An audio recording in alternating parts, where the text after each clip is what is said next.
অনেকে জানতে চান যে ঝড়ের সময় আমরা আসলে কি করি।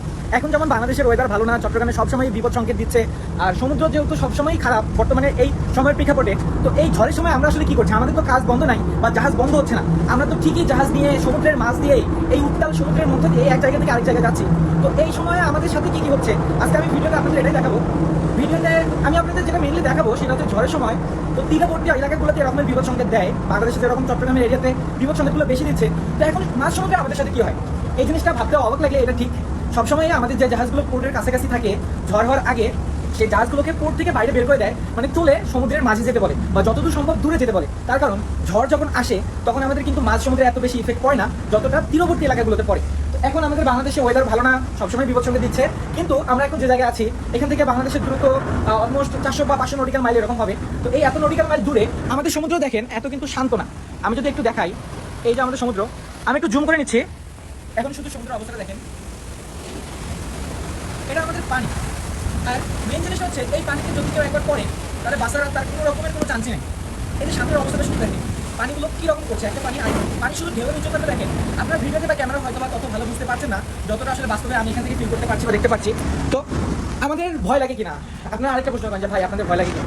এখন কথা হচ্ছে আপনি তো ভয় লাগার মতো একটা সিচুয়েশন ক্রিয়েট করতে হবে, আপনাকে একাই থাকতে হবে, এই জিনিসগুলো নিয়ে ভাবতে হবে।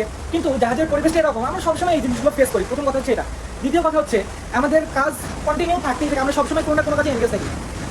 এখন সমুদ্রের শব্দটা হয়তো আপনারা কেউ শোনে নাই, এখানে সমুদ্রের পানির শব্দটা একটু দেখুন। আমরা একবার কাছে চলে এসেছি, এই যে আমাদের সমুদ্র,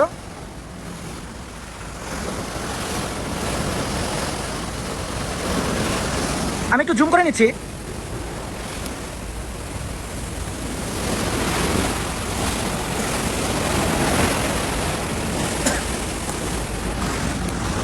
আমি যদি এখান থেকে আপনাদেরকে আমার ভিউটাকে দেখাই, এখান থেকে দেখেন আমি এই রেলিংয়ে যে দাঁড়িয়ে আছি এটা কিন্তু রিস্কি, কারণ জাহাজ সবসময় রোল করছে।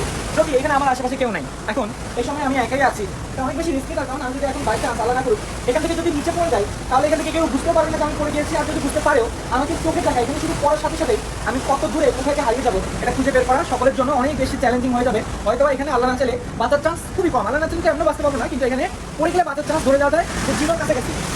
এই যে আমরা এখন একটু সমুদ্রের ঢেউগুলো দেখবো আপনাদেরকে নিয়ে। এখানে দেখুন সমুদ্রের কি ঢেউ, এরকম ঢেউ যদি আমরা দেখি না, আমরা দেখে অবাক হয়ে যাব, আমরা দেখে অজ্ঞান হয়ে যাব। সত্যি এনাদেরকে সেলুট জানানো দরকার। এরা সংসার পরিবারের জন্য কি কষ্ট করে রেখে আমরা এখন যত দূরে আছি আমাদের এখান থেকে পানি মিনিমাম 2 তলা নিচে হবে। এই 2 তলা নিচে থেকে এরা কিন্তু হয়ে আমাদের ডেকের মধ্যে পড়েছে। মানে এই যে আমাদের যে অংশগুলো দেখছেন এগুলো কিন্তু ভেজা, এগুলো সব সমুদ্রের পানি নিচ থেকে উপরে চলে এসেছে। তো এখন তাহলে সমুদ্রটা কি রকমের উত্তাল বুঝতেই পারছেন। এই যে আমাদের সেই সমুদ্র, তো সমুদ্র যে উত্তাল সবসময় থাকে এরকম না, এক এক সময় তার এক এক রকম রূপ। আমি আপনাদের আগে বলেছিলাম, কখনো দেখা যায় খুব বেশি রাত, কখনো দেখা যায় একদম শান্ত। আপনারা এত শান্ত দেখে মনে করবেন যে এটা সমুদ্র নাকি পুকুরের পানি। আর সমুদ্রের কালারও সবসময় সেম থাকে না, সমুদ্রের কালারটা মেনলি ডিপেন্ড করে সমুদ্রের পানির গভীরতা, আকাশটা, ওয়েদার কীরকম। এখন দেখেন এই যে আমাদের যে আকাশের কালার আর পানির কালার দুটো কিন্তু প্রায় কাছাকাছি সেম। তো আকাশ যদি এখন নীল বেশি থাকতো, মানে যদি এখন কুয়াশা বা জলীয় বাষ্প কম থাকতো, তাহলে দেখা যেত যে ওই আকাশের কালার যা থাকতো পানির কালারও তাই হতো।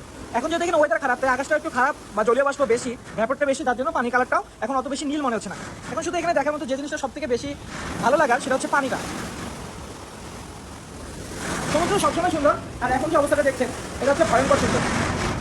তো এখন এখান থেকে আমরা যাবো বাংলাদেশ পৌঁছাতে। শ্রীলঙ্কা থেকে আমাদের নর্মালি 6-7 দিনের মতো সময় লাগে।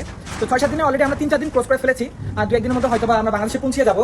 তো এখন আমি যে সময় ভিডিওটা ভালোই পরিমাণে কন্টেনার নিয়ে এসেছি, আমরা এখন শিপের একবারে ফরওয়ার্ডে চলে এসেছিলাম। এখান থেকে আমরা হাঁটতে হাঁটতে একবারে সামনে চলে যাব।